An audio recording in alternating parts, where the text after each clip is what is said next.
So where does creativity come from? It comes from the imagination. And if you haven't worked out that muscle, that imagination muscle, if you haven't made that strong, you're not going to be that creative. So if you want to be more creative, you need to learn how to work the imagination. And how do you do that? Well, I can help you with that.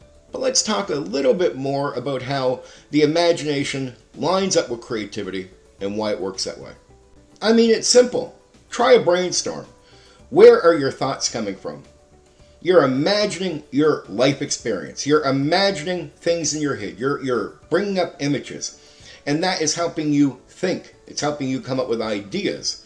And the more you can imagine in your mind what's going on as you sit down, imagine what your character looks like, say if you're a player making a character, or you can imagine what the forest would look like as the characters are walking through the forest, what they might encounter if you're the game master. Your imagination is going to be working at that time.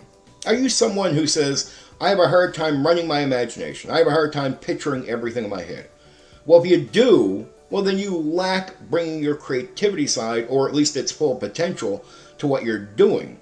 And tabletop role-playing games really, really need that full potential. They need you to be very creative, either as a player or as a game master. We all have to bring it to the table as best we can. There are people in the hobby that tell me they don't like theater of the mind, or they're game masters that say they can't really handle running theater of the mind. I would tell them right away, the reason you're having a hard time with it is because you're having a hard time running your imagination.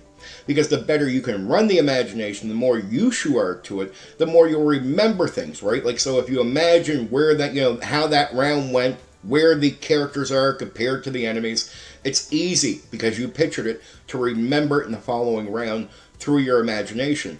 But if you don't run your imagination that often, or you're using like alternative fillers like miniatures and stuff like that, well, then you're not going to be that creative. And you'll find many game masters that really aren't, say, using the imagination too often are ones that are stuck to, say, doing the book adventures, being very generic as game masters. And I'm not trying to judge them, but I would tell them, maybe you're better than me, but right now I know you're not living up to your full potential if you're in that zone. And if you want to show that you can be better than me, the only thing you need to do is learn how to work your imagination so it brings out that creativity, and then you don't have to be afraid of things like theater of the mind. It won't be a scary thing for you, and you'll realize that what you thought you couldn't achieve, you can.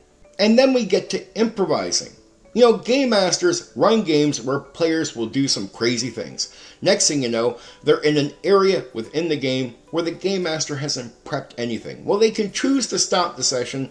Some do. I think that's really weak. That's an opinion. I think you should try to run it, go forward and not just stop it because you don't have something prepped. But what are you doing?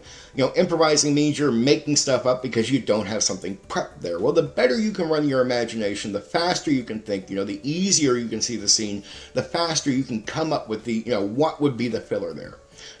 What would you put in place where you haven't prepped anything? Well, the better your imagination runs, the smoother that goes, the faster that goes, the better it goes, and you might even end up enjoying it, right? Once you really learn how to run your imagination well, and you apply it to things like improvising, making shit up as you go, you'll find it to be fun. But if you're not doing that, and then you get into a situation like that, that's not going to be any fun. So, yeah, an experience trying to improvise when you're really not good at running your imagination is going to suck. But if you're really good at running your imagination, it can not suck. It actually can be really enjoyable.